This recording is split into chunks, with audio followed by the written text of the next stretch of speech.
Oliver, who's that? I'm not sure, but it seemed like it would be better to have him in here with us than out there. Before we continue with the roleplay, can we have a description of what everyone looks like, please? Steph, you want to begin? Well, I'm the probably most unaware person at this moment. I'm totally focused on the console or the computer that we are hooked the telescopes in, and you see a man in his late 50s, white hair and white beard. Well, basically like a professor kind of type in a tweed suit with old-fashioned wool pants, and he is totally focused on an experiment. I think he doesn't even notice that there is a new person for a few moments. So Agatha, who has immediately noticed that there's a new person in the room because she's hyper aware of everything going on. Agatha has short, curly black hair. She's got glasses. She's got a white button-up shirt. She looks like she's well-kempt, and she's not wearing too much jewelry, but she looks sophisticated to be in her early 30s. And she looks keen to know what's going on. So I'm playing Philip, who looks a little bit more boyish compared to most everybody else, like probably the youngest person in the room. Just a nice mess of brown hair, olive skin, and his kind of general appearance, while everybody else kind of looks put together, he looks a little disheveled, but like he's trying to pass it off as if like he's totally got everything under control. What is he wearing? He's got like a nice little button-up shirt on and regular old slacks. He doesn't have a tie on, and some of the buttons are like on the verge of coming loose. He's just very like distracted and disorganized. So before there is much more time for other things to happen, the process is started. There is a bright flash of light, and the sensation that you're falling up so fast that your body is stretched into a noodle. You see the ground falling away below at incredible speeds as you race through the clouds. You see a faraway galaxy zooming closer until you are sure that you're about to crash into it. And just as you think this, your speed decreases, and the stars from the galaxy shine brightly and surround you with many colors that take the shape of a front gate, bearing the metal letters that spell Lincoln University. You have barely a moment to recover before a deep, comforting voice calls you from the university building beyond the gate.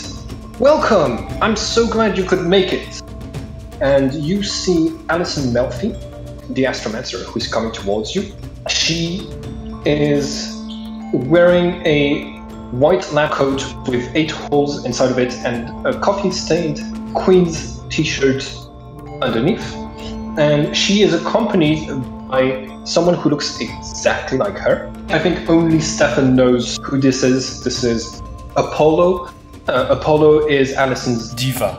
And Apollo is wearing a sort of butler suit typical of the Renaissance era. The suit is snow white and embroidered with gold and fits them perfectly. And when they arrive, they look at Eric, both of them, and there is a pause and nobody's speaking. Let's say I still didn't notice Eric in all this mess. I'm totally focused on where we are, and I will say, Miss Ellison, finally, we tried so hard to reach you. We finally have a chance after so much time. What's going on? Who's that? Where are we? And then I will turn and there you see my face like, who's that? For a moment I will pause, like I'm totally confused who is this person, but I will turn to Ellison and I will like to ask her, but I'm humble, if she's proud of us because we managed to contact the teacher. She tells you, I'm very proud, but right now we have to deal with this. And she points to Eric. And then the person who looks exactly like her clears their throats. And Alison says, oh, yes, of course. We need to make this less confusing. So Allison grabs the hand of the person who looks exactly like her, and she says, I become that which I desire. And you see Apollo's face changes from being a human face to being a complete blank marble white visage without any features to it. And they say, this way you can tell I'm gonna pull out my gun. Could you put this away, please? Could you explain me what the hell is going on? Nobody's telling me anything. I'm not where I have entered. Now you're gonna explain me, or I'm look around. I'm gonna go. Agatha walks over and puts her hand on Eric's shoulder, and she says, "You've come along for quite a ride now, but I'm afraid you're not in the driver's seat. Everything will be just fine if you listen to what we have to say and just relax." Who are you? My name's Agatha. And you've walked in on a rather, at a dubious moment. We're in the middle of a bit of an experiment here, and you've just seen it succeed. So, this is a rather complicated thing to explain, and I assure you, we'll tell you whatever we can after this is done. Who are those two? Pointing the weird twin? That's also a little bit difficult to explain. That's your experiment. If you can't explain me, who's gonna do it? Allison asks, maybe I can try to explain? That would probably be good. She turns to you, Eric, and she says, you look just like him. Just like who? We'll get to that. Yeah, Stefan would say, oh yes, look at it. My name is Allison. All of us here are part of a secret organization called the Neo Hermes. And we are trying to save the world.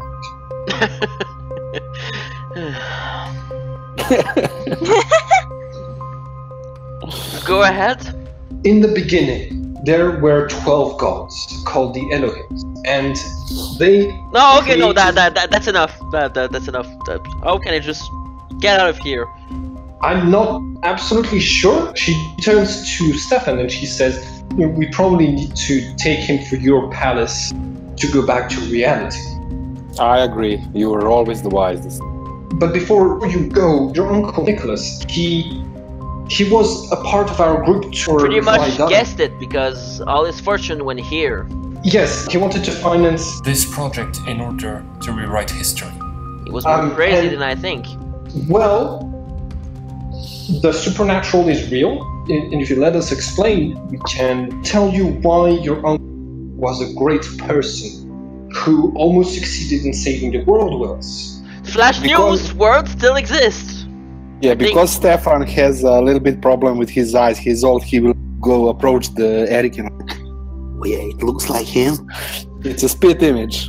Max and Theo, what is your character's attitude towards this entire situation? Because both of you are in charge of security in different ways. Your secrets have been breached.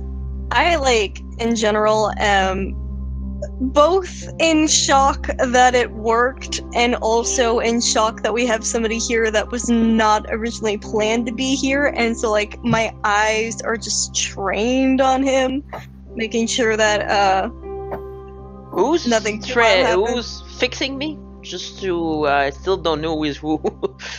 I'm playing Philip. Yeah. Okay, the young man. Okay. Yeah.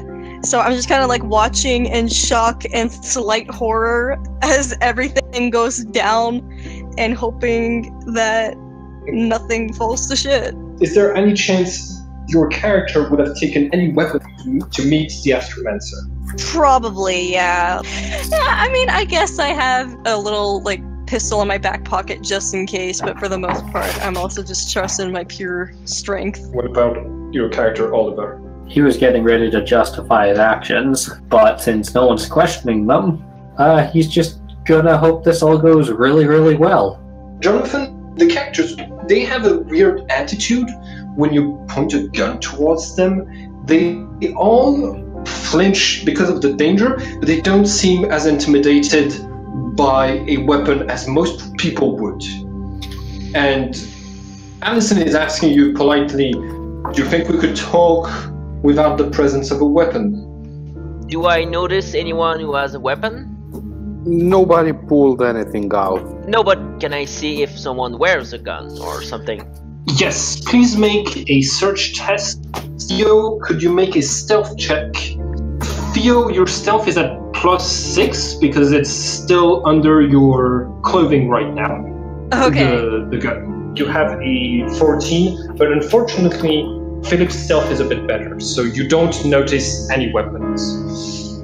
Can I put back the gun in the holster then? Apollo, the diva, steps forward and says, before we begin, I would like to make sure that everyone knows all of the rules here and that we start off on a nice conversation that does not breach etiquette. The rules of this memory palace are as follow. Do not open any books without permission. Do not open the doors of the boiler room under any circumstances. And you have to be gone before 1 a.m. You can never be here between 1 a.m. and 2 p.m. Now, the marble-faced creature turns towards Eric and says, I am Apollo. I am a supernatural creature called a diva. My pronouns are they, them. What may I call you, sir? Mr. Douglas? Very well. They turn to all of you. It is lovely to meet all of you, if you've never met me before. And they say, if you will allow me to tell the story of this entire thing, this entire experiment from my point of view, I do believe I could make a more detailed explanation of historical events because, after all, I was there. So, we have a problem concerning the world because at the dawn of creation, two gods called the Gemini disagreed on whether humans were good or evil. And one wanted to condemn humans to hell in a world filled with darkness. And the other one thought that humans were good, pure creatures that deserved a paradise of light. And so those two gods started a bet. Whoa. You cannot just put all the humans good or all the humans bad. There's nuance in that. There's good people and there's bad people. You cannot say, oh, everyone is bad, let's kill them. Young man, please behave and be patient. The gods always acted in a mysterious way. We didn't exactly understand, but my people were called for the greater purpose of being attached to humans and recording all of your good deeds.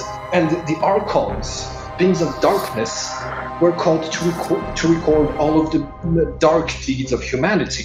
And we were supposed to put all of them inside of the Great Book, so that when the end of time came 3 days ago, the gods could know whether humanity deserved a world of light or a world of darkness. And, well, I regret to say that the darkness is winning by a lot. And that is what we are trying to change. All of the good deeds and bad deeds were recorded inside of the Great Book.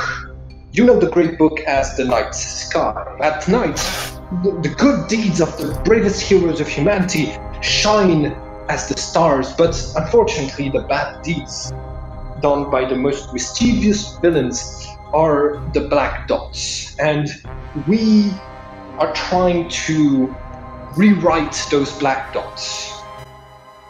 Do you understand? I suppose this makes more sense now? Sure. Good. You're not very good with sarcasm, huh? You don't see any facial feature coming from them, and they don't answer. They don't say anything else. So what you're telling me, I guess, because the other seems to be aware of that, is that the darkness is winning and we must switch the good and bad deeds to make the light win. Of course, Mr. Douglas, didn't you listen? In each of us there is a seed of good and bad. I hope you will find your path to the light side together with us. The other option is we just dump you in the volcano. That, No, secrets. Come to that extremity. Well, that's a head of security. I like it. Yeah. Which would make you more evil than good, I think. The Polo says, well, not all of the deeds of every human have been recorded. There have been some blunders along the way. A lot of divas and archons were killed at the beginning of the third millennium, including me. I didn't reappear until very, very recently. So, unfortunately, only the good and bad deeds of a lot of evil people have been recorded thus far.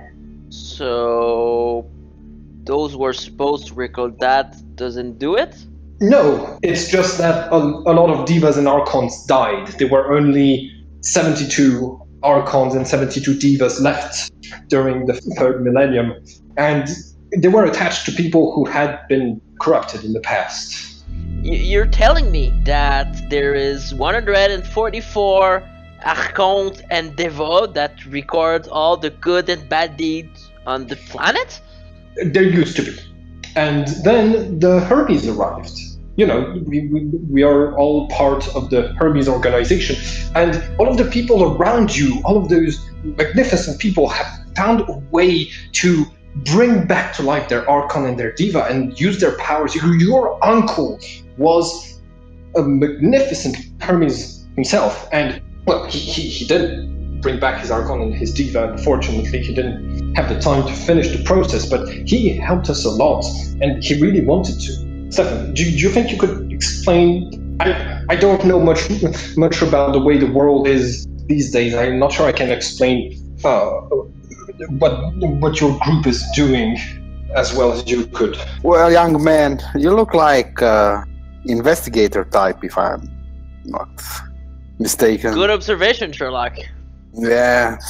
Well, you see, there is a lot of things you need to connect here.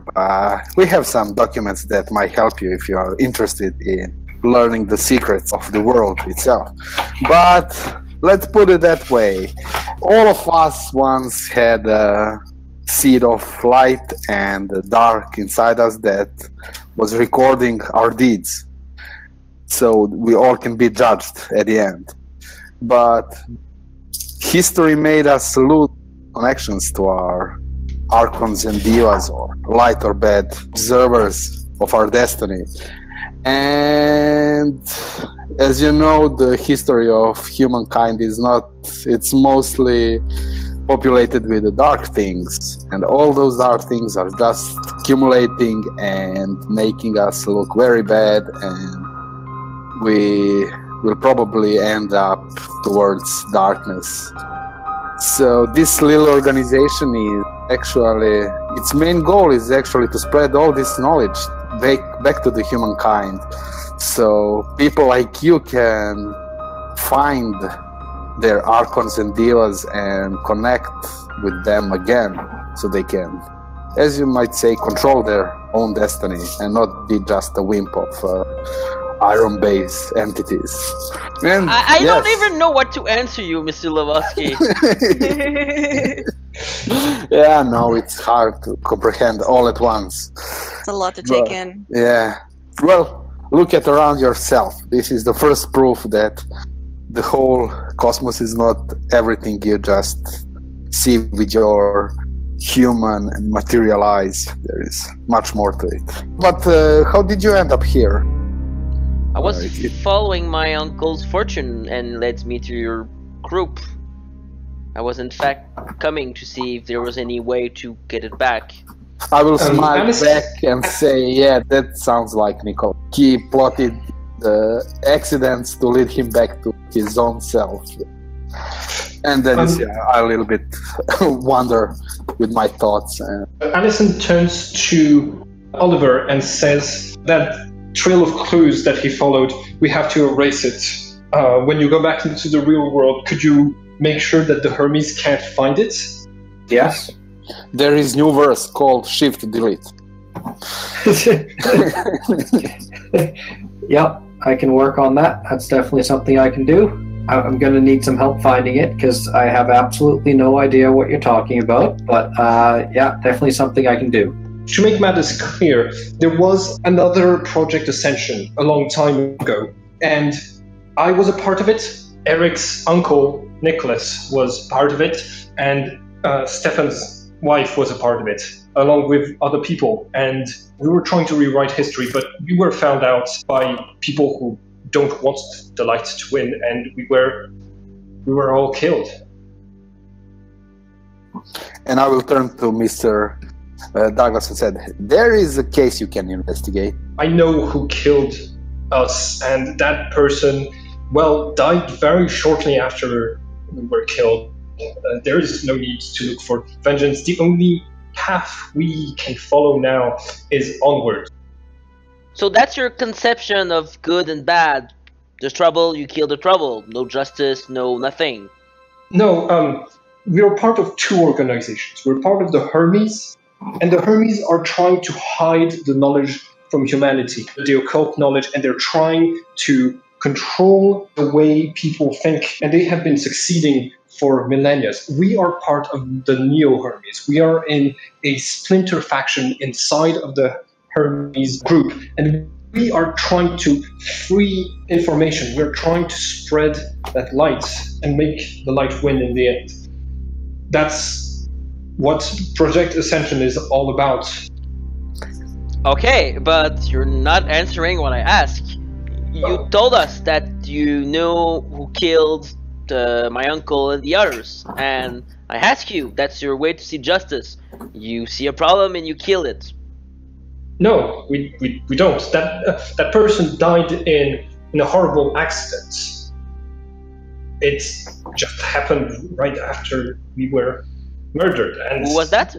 He was an astronaut on a space mission that exploded at launch. April 1986, the Challenger shuttle disaster. When did my uncle die? Your uncle died in 1986. So I'm following a really old lead. No, basically, his fortune was held in an account for a long time, and your family didn't have access to that money, and they didn't even know how much money there was. And then a couple of months ago, your uncle's lawyer activated the account again and completely emptied it to give it to Project Ascension. And you were trying to find out why the money would go not to the rest of your family, but to this scientific group.